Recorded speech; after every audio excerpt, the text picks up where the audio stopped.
अस्सलाम वालेकुम। सब्सक्राइब कीजिए और बेल आइकॉन प्रेस कर दीजिए ताकि नेक्स्ट वीडियो का नोटिफिकेशन आपको बआसानी मिलता रहे। फौज की मुलाजमत से रिटायर होने के बाद मेरा इरादा था कि शहर की हंगामा खेज शोर शराबा, बेसुकूनी और बदमज़ा ज़िंदगी से निकलकर बाकी ज़िंदगी किसी आरामदेह और पुरसुकून जगह पर गुजारूंगा। इस सिलसिले में मुझे एक दोस्त ने एक हवेली का पता दिया जो बरसों से वीरान पड़ी थी और यहाँ पर इतनी आबादी भी नहीं थी, गिनती के मकानात थे। मगर उस कोठी के बारे में अजीबोगरीब कहानियां मशहूर थी कि यह कोठी आसेब ज़दा है और जो भी यहाँ रहता है वो चंद ही दिनों में पागल हो जाता है। मैं यहाँ यह भी बताता चलूँ कि मुझे उन दिनों आसेब वगैरह पर कोई यकीन नहीं था। मैं इन बातों को ज़ईफ़ुल एतक़ादी और वाहियात करार देता था। मैंने डीलर से इस बारे में राब्ता किया तो मालूम हुआ कि मालिक उस हवेली को निहायत कम कीमत में फरोख्त कर रहा है। उसका कहना था कि मैं इस कोठी से तंग आ गया हूँ। जिसको भी इस बारे में बताता हूँ वो बात गोल कर जाता है। मैंने हवेली जिस कीमत पर खरीदी थी वही कीमत मुझे वापस मिल जाए तो भी गनीमत जानूंगा। मैंने कहा, पहले मुझे हवेली दिखा दो, बाद में कोई हतमी फैसला करूंगा। वो मुझे अपनी कार में बिठाकर हवेली तक ले गया। ये हवेली बहुत खूबसूरत तर्ज की बनाई गई थी। 3 मंजिला वसीओवरीज पुख्ता इमारत और ऊपर खुली हुई छत। हवेली के सामने एक बहुत बड़ा बागीचा था जो कि अब मुरझाया हुआ बल्कि खुश्क पड़ा था। जो कियारियां खूबसूरत फूलों के लिए बनाई गई थीं, वहां अब जंगली पौधे उगाए थे। कांटेदार झाड़ियां दूर तक फैली हुई थी। तकरीबन 7 साल से इस हवेली को किसी ने नहीं खोला था। इसकी मुनासिब देखभाल ना होने की वजह से ये बहुत भयानक दिखाई दे रही थी। हवेली और बागीचे के गिर्द तकरीबन 6 फुट ऊंची चारदीवारी थी और अंदर दाखिल होने के लिए एक आहीनी गेट था जिस पर जंगालूद कुफल लटक रहा था। उसने कुफल खोला और फिर उसने गेट को अंदर की तरफ धकेला तो वो थोड़ी सी चरचराहट के साथ खुल गया। हम बागीचे से होते हुए बरामदे में आ गए। यहाँ हवेली के अंदर दाखिल होने के लिए एक बड़ा सा दरवाज़ा था जिसके दोनों तरफ खिड़कियाँ थी जिसके शीशे गर्द से अटे हुए थे। डीलर ने अपनी जेब से चाबियों का एक गुच्छा निकाला और दरवाज़ा खोल दिया और हम अंदर दाखिल हो गए। ये हाल था। ये काफ़ी वसी हाल था। दरमियान में 2 सोफ़ा सेट, कुछ मेज़ें और कुर्सियाँ थीं जिस पर गर्द की मोटी तह जम चुकी थी। दरमियान में एक गोल सी मेज़ पर एक बड़ा सा शमादान रखा हुआ था जिसमें कई मोमबत्तियाँ लगी हुई थी जिनके ऊपर हवा से हिफाजत के लिए शीशे के खोल थे। क्यों शाकिर साहब, कुछ पसंद आया आपको? डीलर ने अचानक पूछा। पसंद तो है, मगर ये मैं हवेली तमाम साजो सामान के साथ खरीदूंगा। ठीक है, ये मंजूर है। ठीक है, हवेली जिस हालत में मौजूद है मैं इसे खरीदने के लिए तैयार हूँ। अगर कुछ कमी बेशी हुई तो मैं खुद इसे पूरा कर लूँगा।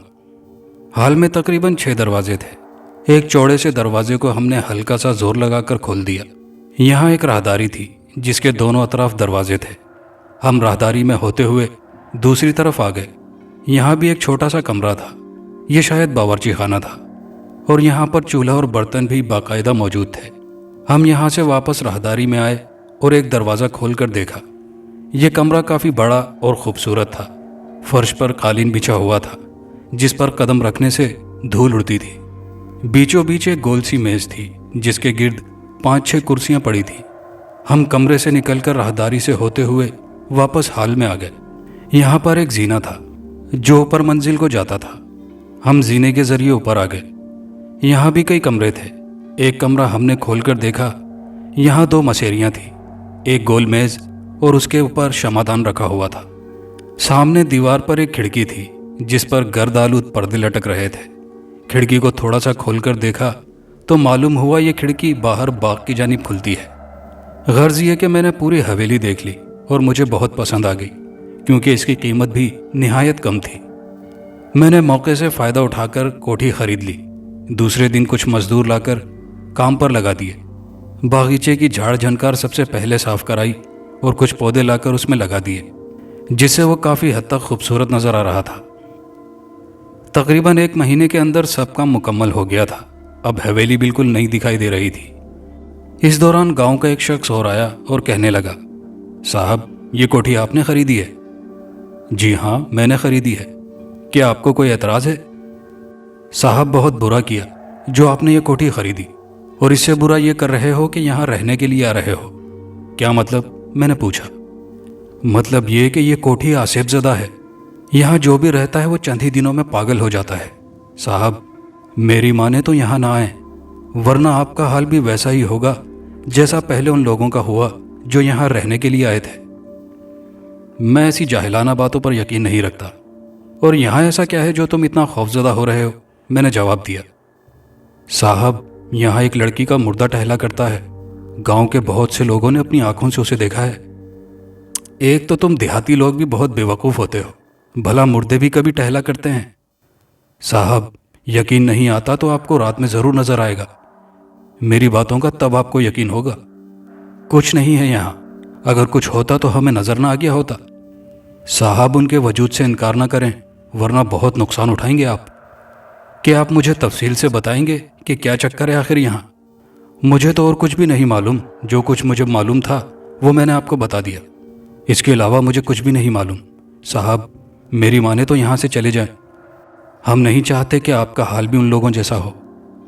ठीक है तुम जाओ, मैं सोचूंगा, मैंने जवाब दिया। अच्छी तरह सोच लेना साहब, उसने कहा। अच्छा जाओ जाओ, मैं कुछ करता हूँ, मैंने ये कहकर उसे चलता किया। एक तो इन देहाती लोगों से जान छुड़ाना भी बहुत मुश्किल होता है। मुझे पता था किसी ने झूठ बोलकर यह बात उनके जहनों में बिठा दी होगी। मैंने खुद कलामी की। बहरहाल हम हवेली में शिफ्ट हो गए।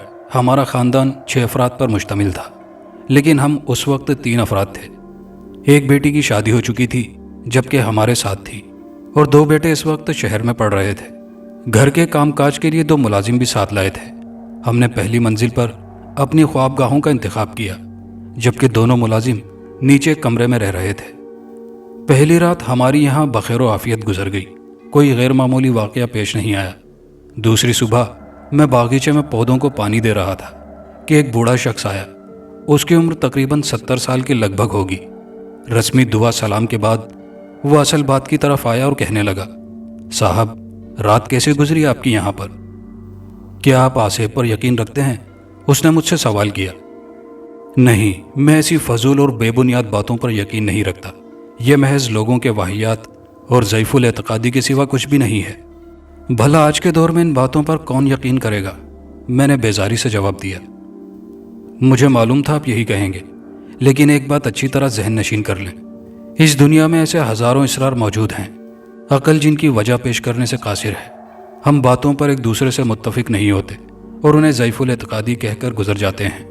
लेकिन जब कोई नाकाबिले यकीन बात या हादसा हमारे इल्म में आता है तो हम उसके बारे में सोचने पर मजबूर हो जाते हैं, लेकिन बहुत जल्द ऐसे हादसों को खुरच कर अपने जहनों से निकाल फेंकते हैं। इस हवेली में भी एक अजीबोगरीब और नाकाबिले यकीन हादसा पेश आया था, लेकिन वो सब बताने से पहले ये बात अच्छी तरह जान लें कि उनके वजूद से इनकार करना मौत को दावत देने के मुतरादिफ है।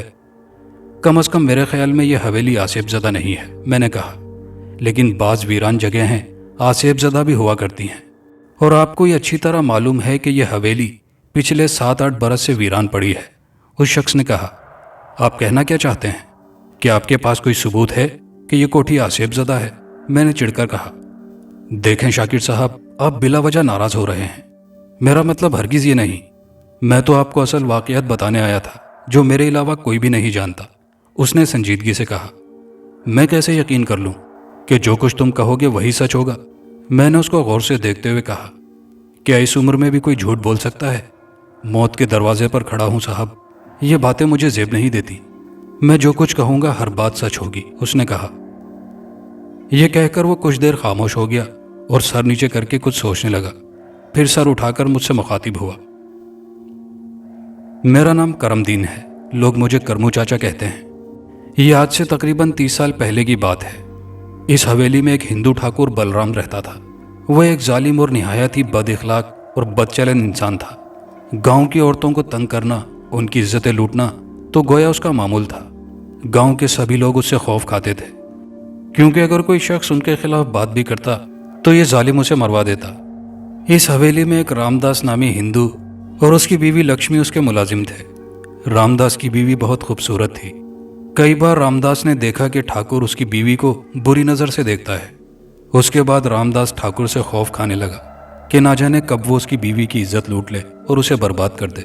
इसी खौफ में उसकी जिंदगी के दिन गुजरते गए। उस दौरान रामदास की बेटी पैदा हुई। बच्ची भी अपनी माँ की तरह बेहद खूबसूरत थी। रामदास ने अपनी बीवी को दूसरे गांव भिजवा दिया जहां उनके दूसरे रिश्तेदार रहते थे। तकरीबन 1 साल बाद लक्ष्मी अपनी बच्ची के साथ दोबारा हवेली में आ गई। उस दौरान ठाकुर के घर भी बेटा पैदा हुआ। शादी के 7 साल बाद उनके यहाँ औलाद हुई थी। एक दिन मौका मिलते ही ठाकुर ने लक्ष्मी को पकड़ लिया और उससे ज्यादती करने की कोशिश की तो उसने शोर मचाना शुरू कर दिया। इससे घबराकर ठाकुर ने उसका गला दबाकर उसका काम तमाम कर डाला। रामदास को इस वाकये का इल्म न था। उसे तो तब मालूम हुआ जब उसने अपनी बीवी की लाश कमरे में देखी, लेकिन मरने की वजह उसकी समझ में न आ सकी। एक रात रामदास अपनी बच्ची को सुलाने की कोशिश कर रहा था कि उसे अपनी बीवी की रूह नजर आई। वो निहायत उदास और परेशान लग रही थी, जैसे वो किसी कर्ब में मुब्तला हो। पहले तो रामदास डर गया, मगर फिर आवाज सुनाई दी, रामदास, मुझे ठाकुर बलराम ने मारा है। उसने मेरे साथ ज्यादती करने की कोशिश की। जब मैंने शोर मचाने की कोशिश की तो उसने मुझे मार डाला। मेरे मरने के बाद उस कमीने ने मेरे मुर्दा जिस्म से अपनी प्यास बुझाई। उसके इस बेईमाना फेल ने मेरी रूह को जख्मी कर दिया है, और जब तक वो कमीना जिंदा है और तुमने अगर मेरा बदला ना लिया तो मैं इसी तरह कर्बो अजियत में मुब्तला रहूंगी। क्या? रामदास अपनी जगह से उछल पड़ा। तुम्हें बलराम ने मारा है? मैं उस कमीने को जिंदा नहीं छोड़ूंगा। रामदास शदीद गुस्से के आलम में कांपने लगा। नहीं रामदास, तुम ऐसा कुछ नहीं करोगे। अगर तुमने कोई बेवकूफ़ी वाली हरकत की तो वो तुम्हें भी मार डालेगा। मारना है तो मार दे मुझे, मैं मौत से नहीं डरता। जज्बाती मत बनो, कुछ तो ख्याल करो। अपना ना सही, कम से कम उस मासूम बच्ची का ख्याल करो। अगर तुम्हें कुछ हो गया तो हमारी शांति का क्या होगा? जब शांति जवान हो जाएगी तब तुम उस दरिंदे से इंतकाम लेना। मैं इतना अरसा इंतजार नहीं कर सकता। तुम खुद ये काम क्यों नहीं कर लेती? देखो रामदास, मुझे इजाजत नहीं है किसी की जान लेने की, वरना उस दरिंदे को मारना मेरे लिए कोई मुश्किल काम नहीं है। तुम वादा करो कि तुम मेरा बदला जरूर लोगे। मैं वादा करता हूँ लक्ष्मी, मैं तुम्हारा बदला जरूर लूंगा। मैं ठाकुर का तमाम खानदान मिटा डालूंगा, यह मेरा वादा है तुमसे। उसके बाद लक्ष्मी की रूह गायब हो गई। दिन गुजरते गए, हफ्ते महीनों और महीने सालों में तब्दील होते रहे। आखिर वो दिन भी आ गया जब रामदास की बेटी शांति ने जवानी की दहलीज पर कदम रखा। शांति निहायत पुरकशिश और खूबसूरत थी। देखने वाला खुद उसकी तरफ खींचा चला था। और दूसरी तरफ ठाकुर बलराम का बेटा जगदीश भी जवान हो चुका था। जगदीश भी अपने बाप के नक्शे कदम पर चलने लगा। उसने भी बाप की तरह गांव के लोगों पर जुल्म सितम ढाना शुरू कर दिए। दौलत और जायदाद की उनके पास कोई कमी न थी, मगर गांव के लोगों से जमीन छीनना उनकी आदत बन चुकी थी। बड़ा ठाकुर अब बूढ़ा हो चुका था, लिहाजा हवेली में ही रहता था। उसके सब कामकाज जगदीश संभाल रहा था। जगदीश ने हवेली से कुछ दूर एक खूबसूरत सा रेस्ट हाउस बनवा लिया था, जहां उसके आवारा दोस्त रात देर तक बैठे रहते और शराब व शबाब की महफिल सजती थी। इस दौरान अगर गांव की कोई मजलूम औरत उनके हत्थे चढ़ जाती तो ये उसकी इज्जत से ऐसे खेलते जैसे वो कोई खिलौना हो। शादा भी उन मजलूम औरतों में से थी जिसकी इज्जत उन दोनों ने लूटी थी, और फिर उसी वक्त ही उसने खुदकुशी कर ली थी। शादा जब शाम ढले अपनी बकरियों को लेकर घर जा रही थी तो ये किसी बहाने से उसे घर ले गए और उसके तमाम कपड़े फाड़ डाले और उसे बरहना नचाकर लुत्फानंदोज और अपने मन की प्यास बुझाते रहे, और फिर बरहना हालत में उसे घर से निकाल दिया। दूसरे दिन गांव वालों को शादा की लाश बरहना हालत में एक कुएं में पड़ी हुई मिली थी। उन्हीं दिनों रामदास को उसकी बीवी लक्ष्मी की रूह दोबारा नजर आई और उसे याद दिलाया, शांति अब जवान हो चुकी है और अब तुम्हें अपना वादा पूरा करना है। रामदास को भी इस दिन का इंतजार था और वो मौके की तलाश में था, लेकिन जो मंसूबा उसने बनाया था वो किसी के वहमो गुमान में भी ना था। एक बात तो मैं बताना भूल ही गया, उन दिनों में यहाँ इस हवेली का चौकीदार था। रामदास को कई बार मैंने बेचैनी के आलम में देखा और मैंने उसे पूछा भी था, मगर उसने ये कहकर टाल दिया कि वक्त आने पर तुम्हें खुद ही मालूम हो जाएगा। एक सुबह रामदास की बेटी शांति ऊपर छत की सफाई में मसरूफ थी कि अचानक जगदीश आ गया। उस वक्त यहाँ उन दोनों के अलावा कोई भी नहीं था। शांति की मनमोहिनी सूरत और उसका खूबसूरत सरापा देखकर जगदीश के अंदर छुपा हुआ भेड़िया बेदार हो गया और उसने शांति का हाथ पकड़ा और नीचे कमरे में ले जाने के लिए घसीटने लगा ताकि शांति को अपनी हवस का निशाना बनाया जा सके। शांति ने अपने आप को छुड़ाने की कोशिश की और जगदीश के मुंह पर थप्पड़ मार दिया। जगदीश ने गुस्से में आकर उसे धक्का दिया तो शांति अपने आप को संभाल ना पाई और ऊपर से नीचे बाग में जा गिरी। जगदीश का दिल खौफ से बुरी तरह धड़क रहा था। उसे पूरी तरह यकीन था कि शांति मर चुकी है। उसने राह फरार इख्तियार की और हवेली से निकलकर रेस्ट हाउस की जानिब चल दिया। उसको कुछ इत्मीनान सा हो गया कि उसे किसी ने ना देखा था और कोई भी उस पर शक नहीं कर सकता था। शाम को जगदीश अपने कमरे में था तो उस वक्त रामदास आ गया। क्या हो रहा है रामदास, तुम कुछ परेशान लग रहे हो? जगदीश ने अनजान बनकर पूछा। छोटे ठाकुर, शांति मर चुकी है। क्या? शांति मर गई? कैसे और कब? आपको नहीं मालूम? रामदास ने पूछा। नहीं, मुझे तो कुछ भी नहीं मालूम। ठाकुर साहब, तुम्हें अच्छी तरह मालूम है और उसके मरने के जिम्मेदार भी सिर्फ तुम ही हो। रामदास अचानक आपसे तुम पर आ गया था। क्या बकवास कर रहे हो तुम? जगदीश गुस्से के आलम में चीखा। मैं बकवास नहीं कर रहा ठाकुर साहब। शांति ने मरने से पहले मुझे सब कुछ बता दिया है। मैंने नहीं मारा उसे, वो खुद छत से गिरी थी। ठाकुर साहब, आप भूल जाइए कि शांति आपके हाथों मरी है। हवेली में इस बारे में किसी को भी कुछ नहीं मालूम और आप किसी से कुछ नहीं कहेंगे। मैं भी किसी को नहीं बताऊंगा। अगर कोई पूछेगा तो मैं उसे कह दूंगा कि मैंने शांति को गांव भिजवा दिया है। रामदास ने एक एक लफ्ज को चबा चबा कर कहा। रामदास की बातें सुनकर छोटे ठाकुर का थोड़ा बहुत हौसला पैदा हुआ और कहने लगा, ठीक है तुम जाओ, मैं किसी से कुछ नहीं कहूंगा। रामदास चला गया मगर जगदीश हैरान था कि शांति की मौत की खबर को छुपाने की क्या जरूरत है। उसकी मौत को एक हादसा भी करार दिया जा सकता था। रामदास, शांति से कहो मेरे लिए चाय बना कर लाए। बड़ा ठाकुर जो अपने बेडरूम की तरफ जा रहा था रामदास को देखते ही बोला। यह सुनते ही रामदास के चेहरे का रंग उड़ गया और घबराए हुए लहजे में कहने लगा, ठाकुर साहब, शांति तो गांव चली गई है। रामदास ने रुक रुक कर कहा और नजरें चुरा ली। किस वक्त गई है गांव? आज सुबह ही चली गई। रामदास, तुम मुझसे कुछ छुपा रहे हो। सच सच बताओ, कहाँ है शांति? ठाकुर साहब, मैं झूठ नहीं बोल रहा। शांति गांव गई है। तो फिर तुम्हारा रंग क्यों उड़ा हुआ है? इतने खौफजदा क्यों नजर आ रहे हो? तुम्हारी पेशानी की शिकनें बता रही हैं कि कोई खास बात हो गई है। रामदास कुछ देर खामोश रहा, फिर कहने लगा, ठाकुर साहब, शांति अब इस दुनिया में नहीं रही। क्या हुआ शांति को? रामदास की आंखों से आंसू जारी थे और वह गम के आलम में कुछ भी ना बोल रहा था। हौसला करो रामदास, बताओ क्या हुआ शांति को? रामदास को थोड़ा बहुत हौसला हुआ और कहने लगा, आज सुबह शांति छत की सफाई कर रही थी तो उस वक्त छोटे ठाकुर आ गए। वो नशे की हालत में थे और शांति पर हाथ डाला। शांति ने खुद को छुड़ाने की कोशिश की और छत से बाग में जा गिरी। ठाकुर साहब, मैंने आपका नमक खाया है और आपके मुझ पर बहुत एहसानात हैं। इसके लिए अगर मैं शांति जैसी कई जानें भी कुर्बान कर दूं तो इसका बदला नहीं उतार सकता। बिलाशुबा शांति मेरी ही बच्ची थी मगर पली बढ़ी आपके ही रहमो करम पर थी, इसलिए मुझे आपसे कोई गिला शिकवा शिकायत नहीं। यह कहकर रामदास अपने आंसू पोंछता हुआ बावर्ची खाने की जानिब चला गया। तकरीबन आधी रात का वक्त था। जगदीश के बेडरूम के दरवाजे पर किसी ने दस्तक दी। दूसरी बार भी दस्तक हुई। जगदीश नींद से बेदार हो गया था। जब तीसरी बार दस्तक हुई तो जगदीश ने गुस्से के आलम में दरवाजा खोल दिया। सामने देखकर उसका सारा गुस्सा रफू चक्कर हो गया। होशो हवास भी साथ छोड़ गए। वो एक बुत की मानिंद खड़ा सकते के आलम में यकटिक उसे घूर रहा था, क्योंकि सामने शांति सफेद कपड़ों में मलबूस खड़ी उसे कहर बरसाती नजरों से घूर रही थी। शांति, तुम जिंदा हो? जगदीश ने टूटे फूटे अल्फाज में कहा। जिंदा तुमने कब छोड़ा था? तुमने तो मुझे मार दिया, मगर मैं अब तुमसे अपना इंतकाम लेने आई हूं। शांति ने गैज़ो गज़ब के आलम में उसे घूरते हुए कहा।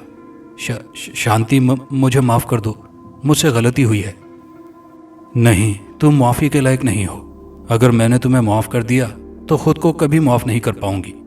मेरी बात मानो और खुद ही इस खिड़की से नीचे कूद जाओ, वरना जिस तरह तुमने मुझे नीचे फेंका था उसी तरह मैं तुम्हें भी फेंक सकती हूं। नहीं, तुम ऐसा नहीं कर सकती। मुझे माफ कर दो। मैं आइंदा कोई भी गलत काम नहीं करूंगा। आइंदा तुम जिंदा रहोगे तो गलत काम करोगे ना? शांति ने आगे बढ़ते हुए कहा। नहीं, तुम मुझे छोड़ दो, मैं तुम्हारे आगे हाथ जोड़ता हूं। शांति बदस्तूर आहिस्ता आहिस्ता उसकी जानिब बढ़ रही थी और जगदीश का खौफ से बुरा हाल था।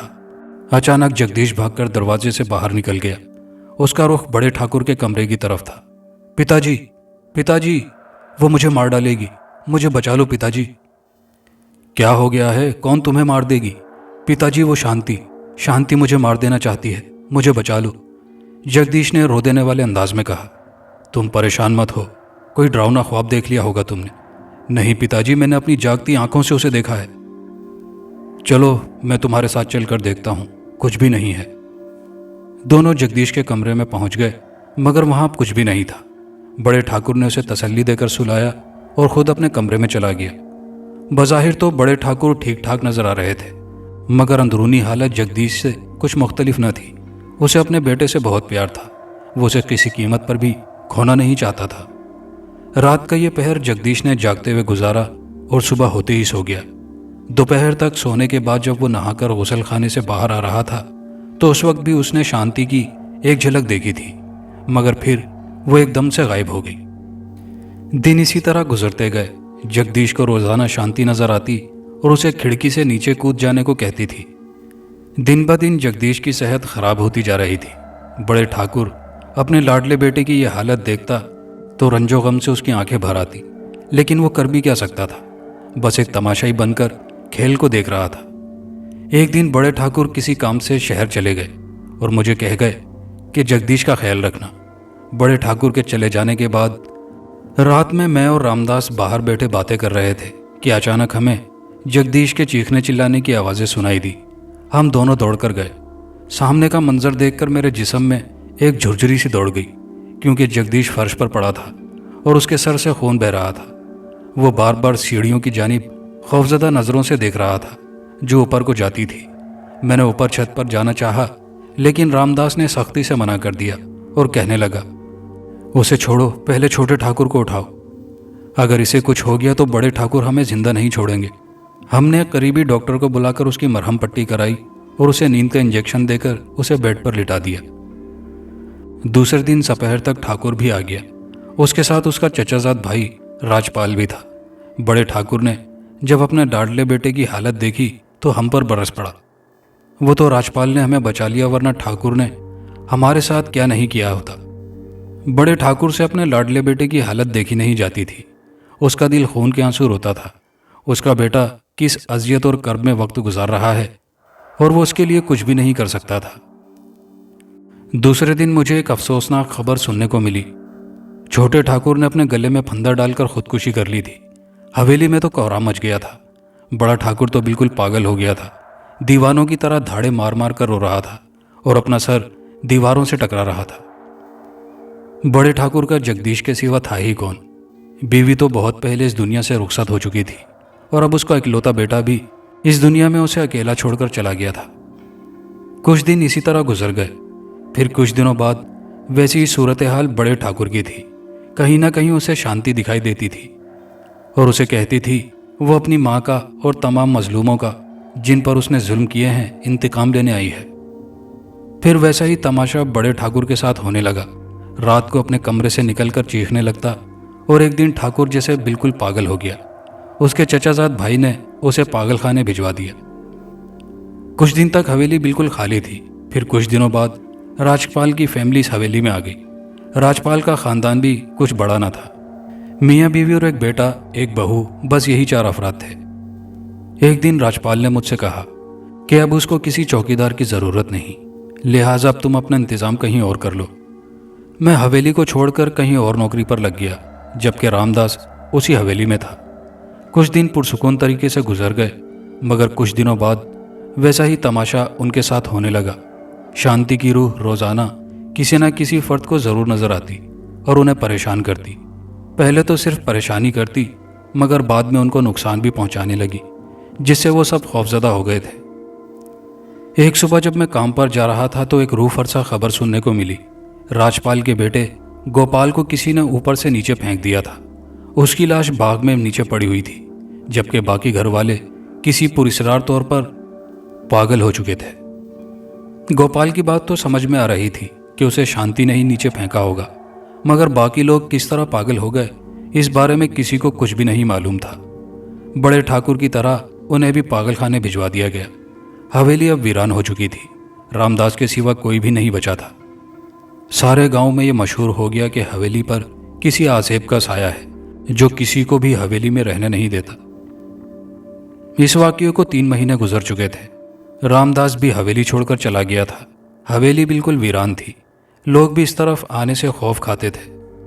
उन्हीं दिनों मैंने रामदास को दोबारा इस गांव में देखा, जबकि पहले वो इस गांव को छोड़कर चला गया था। एक दिन मैंने रामदास को अपने घर बुलाया और हवेली में जो वाक़या पेश आया था उसके बारे में पूछना चाहा। पहले तो रामदास ने छुपाने की कोशिश की, मगर मेरे बेहद इसरार पर मजबूरन उसे बताना पड़ा। पहले वादा करो करमदीन, जो कुछ मैं तुम्हें बताने वाला हूं इसके बारे में तुम किसी को कुछ नहीं कहोगे। करमदीन, तुम्हें तो मालूम होगा कि आज से तकरीबन 19 साल पहले मेरी बीवी को इस हवेली में ठाकुर बलराम ने बदफेली के बाद कत्ल कर दिया था, और उस वक्त शांति सिर्फ 1 साल की थी।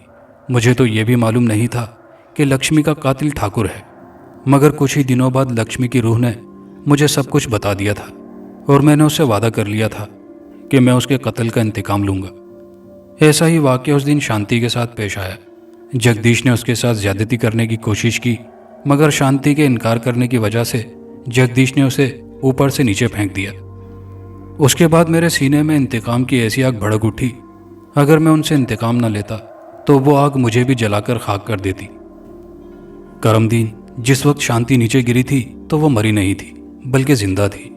मैंने उसे कहीं और भेज दिया, बल्कि उसे लोगों की नज़रों से छुपा दिया और उसे सब कुछ समझा दिया कि किस तरह वो उनके सामने आए और उन्हें डराने धमकाने की कोशिश करे। शांति ने ऐसा ही किया। वो रात के वक्त जगदीश के सामने आती और उसे डराती थी। वो तो यही जानते थे कि शांति मर चुकी है और ये उसकी बदरू है जो उनसे अपना इंतकाम लेना चाहती है। एक दिन शाम के वक्त मैंने जगदीश को नशे की दवाई पिलाई और उसके बाद एक मोटी सी रस्सी उसके गले में डालकर पंखे के साथ बांध दिया और कमरे की ऐसी हालत कर दी कि सब यही समझें कि उसने खुदकुशी की है। मेरा बनाया हुआ मंसूबा कामयाब हो गया। सबने यही समझा कि जगदीश ने खुदकुशी की है। उसके बाद शांति ने बड़े ठाकुर को तंग करना शुरू कर दिया और एक दिन मैंने बड़े ठाकुर को उल्लू का गोश्त खिला दिया। उल्लू के गोश्त पर मैंने एक महान शक्ति साधु से मंत्र पढ़वा कर लाया था, जिससे वो पागल हो गया। फिर कुछ दिनों बाद ठाकुर के चचाजाद भाई राजपाल की फैमिली हवेली में आई। हमने उनके साथ भी इसी किस्म का खेल खेला। गोपाल को खिड़की से नीचे फेंक दिया और बाकी घर वालों को भी उसी तरह का मंत्र वाला उल्लू का गोश्त खिला दिया, जिससे वो सब पागल हो गए। यहां तक कहकर रामदास खामोश हो गया और कुछ देर बाद फिर बोला, ठाकुर की जायदाद का कोई भी वारिस नहीं बचा था। ठाकुर की तमाम जायदाद मैंने अपने नाम करा ली है और जल्दी इस हवेली को फरोख्त कर दूंगा, क्योंकि मैं शांति को लेकर हिंदुस्तान जाना चाहता हूँ। फिर कुछ दिनों बाद रामदास ने ठाकुर की तमाम जायदाद फरोख्त कर दी और शांति को लेकर मेरे पास आया और कहने लगा, हम जा रहे हैं, हो सकता है मैं दोबारा आऊँ, लेकिन तुम इस वाक़ये का जिक्र किसी से नहीं करोगे। अगर मैं ना आया तो तुम बेशक जिसे चाहो बता देना। उस दिन मैंने रामदास को आखिरी बार देखा था। उस दिन से लेकर आज के दिन तक मैंने रामदास को फिर इस गांव में नहीं देखा। मगर हवेली अब भी आसेबज़दा मशहूर है। 7 साल गुजर गए मगर हवेली किसी ने भी नहीं खरीदी, इसलिए कि सब इसे आसेबज़दा समझ रहे हैं। अब हवेली आपने खरीद ली है। गांव के कई लोग आपके पास आए होंगे कि हवेली छोड़ दो, मगर उन्हें क्या मालूम कि इस हवेली में क्या हुआ था। हवेली के बारे में अजीबोगरीब दास्तान सुनाकर करमदीन खामोश हो गया और मैंने भी कुछ और पूछने की जहमत गवारा न की।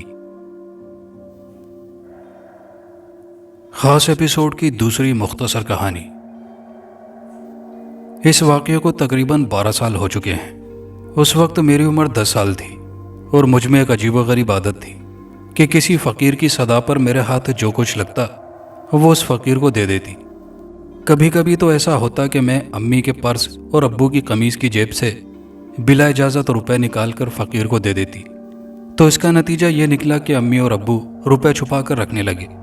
अब अगर कोई मुलाजिम भी रुपए चुराता तो नाम मेरा ही लिया जाता। शगुफ्ता ने रुपए फ़कीर को दे दिए होंगे, अम्मी फ़ौरन कहती। बहन भाई मुझे दीवानी और सखी कहते थे, लेकिन फ़कीर की आवाज़ सुनकर मुझे न जाने क्या हो जाता। कुछ ना कुछ दिए बगैर रह ना सकती थी। उन दिनों हम रावलपिंडी से कुछ दूर एक गांव जहां हम रिहाइश पजीर थे। दोपहर का वक्त था। गर्मी जोरों पर थी। मेरे बहन भाई, अम्मी, अब्बू सब सो रहे थे। मैं भी लेटी हुई करवटें बदल रही थी। मुझे नींद न आ रही थी। कमरे के तमाम दरवाजे और खिड़कियां बंद थे। अल्लाह के नाम पर कुछ दे दो। अचानक एक फ़कीर की आवाज़ सुनाई दी। मैं चौंक पड़ी। चौंकने की वजह यह थी कि फ़कीर की आवाज़ बहुत सुरीली थी। मैंने खिड़की धीरे से खोलकर बाहर झांका। एक सफ़ेद रेश फ़कीर सदा लगा रहा था। अल्लाह के नाम पर मेरी मदद करो भाइयों, कभी मैं भी तुम्हारी तरह घर बार वाला था, मगर अब सब कुछ लुट चुका है। मैंने जल्दी से अम्मी का पर्स खोला तो उसमें एक पैसा भी ना था। अब्बू की जेबें टटोली तो 50 रुपए का एक नोट मिल ही गया। मैं दरवाज़ा खोलकर बाहर निकल आई। गर्म लू के झोंके जिस्म को झुलसा रहे थे। बाबा, मैंने आहिस्ता से पुकारा। उसने पलटकर देखा और फिर मेरे पास चला आया। मैंने 50 रुपए उसकी हथेली पर रख दिए। पहले तो उसने हैरानी से मेरी जानिब देखा, फिर बोला, शगुफ्ता बच्चे, कपड़े का एक छोटा सा टुकड़ा ले आओ। मैं तुम्हें करामाती तावीज़ दूंगा। अल्लाह तुम्हारी मुश्किलें आसान कर देगा। जाओ बच्चा। मैं भागकर अंदर गई और कपड़ों में से एक सुर्ख रंग की लंबी सी पट्टी उठा लाई। फकीर ने अपनी मुट्ठी में कुछ दबा रखा था, जो उसने जल्दी से सुर्ख रंग की पट्टी में रखकर गिरा लगा दी। लो बच्ची, उसने पट्टी मेरी तरफ बढ़ाते हुए कहा, इसे खोलना मत। अगर तुम्हारे यहाँ कोई सख्त बीमार हो जाए या किसी मुसीबत में मुब्तला हो जाए तो उसके बाजू पर यह करामाती तावीज़ बांध देना। बीमारी और मुसीबत चुटकी बजाते ही गायब हो जाएगी। शाम को अब्बू ने अपनी जेब से 50 रुपए गायब पाए तो उन्होंने मुझ पर शक किया। शगुफ्ता, अब्बू ने मुझसे पूछा, तुमने 50 रुपए निकाले मेरी जेब से? जी हाँ अब्बू, मैंने एतराफ़ करते हुए कहा। मैंने फ़कीर को दे दिए हैं और उसने मुझको एक तावीज़ भी दिया है। अगर बाजू पर बांध लिया जाए तो बीमारी मुसीबत सब चुटकी बजाते ही गायब हो जाएगी। अब्बू मुस्कुराकर बोले, तू तो बिल्कुल पागल है जो फ़कीरों की बातों पर एतमाद कर लेती है। ये सब पैसा बटोरने का एक बहाना करते हैं। न जाने कोई फराडी या फ़कीर तुझसे 50 रुपए लेकर चला गया है। तुझे तो अकल ही नहीं है, पैसों का नुकसान कर रही है। अम्मी मुझे डांटते हुए बोली। अम्मी की बातें सुनकर मुझे सख्त अफसोस हुआ और मैं वो करामाती तावीज़ अपने बक्स में रखकर भूल गई। इस वाक़ये के कई माह बाद मेरा छोटा भाई अरसलान सख्त बीमार हो गया। मेरे अब्बू खुद हकीम हैं। उन्होंने इलाज किया, दवाएं दी, मगर कोई फ़ायदा ना हुआ। दूसरे कई डॉक्टरों को भी दिखाया गया, मगर अफाका ना हुआ। मेरा भाई बहुत कमज़ोर हो गया। उसकी ज़िंदगी से नाउम्मीदी होने लगी। अम्मी उसके बिस्तर से लगी रहती। एक रोज़ मेरा भाई आंखें बंद किए लेटा था। अम्मी उसके सरहाने बैठी थी। उनकी आंखों में आंसू छलक रहे थे। मैं भी उदास बैठी थी। ना जाने अम्मी को क्या ख्याल आया। शगुफ्ता, वो मुझसे पूछने लगी, वो तावीज़ है तुम्हारे पास? जी हाँ, मैंने कहा। फ़कीर ने क्या कहा था? अम्मी ने अफसुर्दगी से उससे कहा था, अगर तुम्हारे यहाँ कोई सख्त बीमार हो जाए या कोई मुसीबत आ जाए तो ये तावीज़ बाजू पर बांध देना। बीमारी मुसीबत सब चुटकी बजाते ही गायब हो जाएगी। जाओ वो तावीज़ ले आओ। अम्मी ने इधर उधर देखते हुए कहा, जैसे उन्हें ख़तरा हो कि कोई उनकी बात सुनकर हंस ना दे। मैं जल्दी से तावीज़ निकाल कर ले आई। अम्मी ने बिस्मिल्लाह पढ़कर तावीज़ भाई के बाजू पर बांध दिया और फिर ये देखकर हमारी हैरत की कोई हद न रही कि भाई का बुखार जो पहले उतरने का नाम न लेता था अब कम होने लगा और दूसरे दिन तो बुखार बिल्कुल ही उतर गया। उस वक्त वो बहुत खुश नज़र आ रहा था। 3-4 दिन बाद वो बिल्कुल सेहतयाब हो गया। अब्बू ये सुनकर सख्त हैरान हुए कि ये सब फ़कीर के तावीज़ का करिश्मा है। उसके बाद अम्मी वो करामाती तावीज़ अपने पास रखने लगी। इस वाक़ये के तकरीबन 4 माह बाद अब्बू ज़मीनों के एक मुकदमे के सिलसिले में सख्त परेशान थे। उनका हरीफ चौधरी मुश्ताक बड़े पैसे और असर रसूख का मालिक था। फातिमा, एक दिन अब्बू मायूस से लहजे में अम्मी से बोले, कल मुकदमे के फैसले का दिन है। मुझे मुकदमा जीतने की कोई उम्मीद नहीं। मायूसी गुनाह है, अम्मी बोली। रब के घर देर है अंधेर नहीं, आप मायूस ना हो। फातिमा, अब्बू बोले, मुझे ऐसा लगता है कि मैं मुकदमा हार जाऊंगा। घर में सब परेशान थे क्योंकि हमारी ज़मीनें बहुत कीमती थी। अगर वो करामाती तावीज़ आप बाजू पर बांध लें तो शायद अल्लाह बेहतर कर दे। मुझे इस करामाती तावीज़ पर भरोसा है। दूसरे दिन जब अब्बू अदालत में जाने लगे तो अम्मी ने कहा, ले आओ। अब्बू धीरे से बोले। अब्बू के मुंह से ये जुमला सुनकर मैं सख्त हैरान हुई। अब्बू तो तावीज़ों के नाम से सख्त चिढ़ते थे। अम्मी भी इन चीज़ों पर यकीन न रखती थी। इस तावीज़ से पहले हमारे घर कभी कोई तावीज़ नहीं आया था। अब्बू को बाजू पर तावीज़ बांधते देखकर मैं सख्त हैरान हुई और सच पूछिए तो मुझे हंसी भी आ रही थी। जब अब्बू अदालत से वापस आए तो दूर से उनका मुस्कुराता हुआ चेहरा नजर आया। हम सब ने सुकून की सांस ली। फातिमा, अब्बू आते ही बोले, वाकई ये करामाती तावीज़ अजीब है। आज तो मुझे भी इसका कायल होना पड़ा। मुझे ज़रा भी उम्मीद न थी कि फ़ैसला मेरे हक़ में हो जाएगा। इसे हिफाजत से रखो, ये तो बड़े काम की चीज़ है। फिर अब्बू ने अपने बाजू से तावीज़ खोलकर अम्मी को दे दिया। उस दिन पहली बार मेरे दिल में यह ख्याल पैदा हुआ कि इस करामाती तावीज़ को खोलकर देखना चाहिए कि इसमें क्या है। मगर अब वो तावीज़ मेरे हाथ कैसे लग सकता था? उसे तो अम्मी संभाल कर रखती थी जैसे कोई कीमती ख़जाना हो। लेकिन मैं इसी ताक में रही कि किसी तरह वो तावीज़ मुझे मिल जाए तो खोल कर देखूं। लेकिन काफ़ी तलाश के बावजूद मुझे करामाती तावीज़ न मिल सका। लेकिन दिल में जो शदीद सी ख्वाहिश उसके खोलने की पैदा हो गई थी वो न दब सकी। एक दिन खुदा ने मेरी आरज़ू पूरी कर दी। यूं हुआ कि मैं अपने घर के सहन में बैठी थी। घर के सामने ही एक तालाब था जिसमें बहुत से बच्चे और बच्चियां नहा रहे थे। मैं हंस हंस कर उन्हें देख रही थी क्योंकि मुझे तालाब में नहाने की इजाज़त न थी। इसलिए मैं दूर ही से उन्हें देखकर दिल खुश कर लिया करती थी। अचानक मेरे सीने में ज़ोर का दर्द होने लगा। मैंने अम्मी को बताया तो मुझे तसल्ली देने लगी कि अब्बू आकर दवाई देंगे तो दर्द दूर हो जाएगा। अम्मी ने मुझे पलंग पर लिटा दिया। दर्द और ज़्यादा होने लगा। अम्मी मारे घबराहट और परेशानी में इधर उधर भाग रही थी। थोड़ी देर के बाद उन्होंने तावीज़ लाकर मेरे बाजू पर बांध दिया। फिर अब्बू आ गए तो उन्होंने मुझे दवाई पिलाई तो रात तक दर्द कम हो गया। रात को अम्मी और अब्बू काफ़ी देर तक मेरे पास बैठे रहे। जब मैंने कहा कि अब मेरी तबीयत ठीक है, आप लोग सो जाएं, तो वो उठकर चले गए। मेरा दिल तो तावीज़ खोलकर देखने को बेचैन था। अब्बू और अम्मी के सो जाते ही मैंने तावीज़ बाजू से खोल लिया। सुर्ख रंग का कपड़ा मुख्तलिफ बाजुओं पर बांधते बांधते सियाही माइल हो गया था। मैं गिरहें खोलने लगी। मेरा दिल बुरी तरह धड़क रहा था, हाथ कांप रहे थे। मैंने जल्दी जल्दी सारी गिरहें खोल डाली। उसके बाद जो कुछ मैंने देखा उस पर मुझे अब तक यकीन नहीं आ रहा था। मैं आंखें फाड़ फाड़ कर देख रही थी। तावीज़ को खोलते ही एक धुआं सा उठा और उसने मुझे अपने हिसार में ले लिया। मुझे कुछ दिखाई न दे रहा था। चंद मिनट बाद जब धुआं छटा तो मेरे सामने एक हैबतनाक जिन खड़ा था। वह खौफनाक कहकहा लगाते हुए बोला, बड़ी मुद्दत बाद रिहाई मिली है, अब मैं आज़ाद हूँ।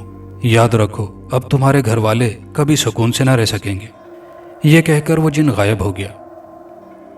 और आज इतना अरसा गुजर जाने के बावजूद हम सब परेशानी की ज़िंदगी गुजार रहे हैं। हमारे हर काम में रुकावटें ही रुकावटें हैं। जो काम भी करते हैं अव्वल तो होता ही नहीं, और अगर होता है तो बड़ी मुश्किलों से होता है। शायद ये सब उसी जिन की कारस्तानियाँ हैं। काश मैं उसे करामाती तावीज़ से आज़ाद न करती तो हमारा ये हाल ना होता।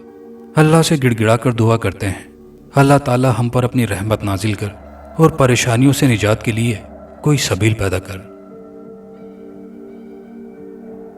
दोस्तों, अब तक के लिए इतना ही। कहानी अच्छी लगी हो तो वीडियो को लाइक शेयर ज़रूर कीजिएगा। कमेंट बॉक्स में अपनी कीमती राय का इजहार कीजिएगा। और चैनल पर नए आने वाले दोस्तों से गुजारिश है कि चैनल को लाजमी सब्सक्राइब कर लीजिए। शुक्रिया।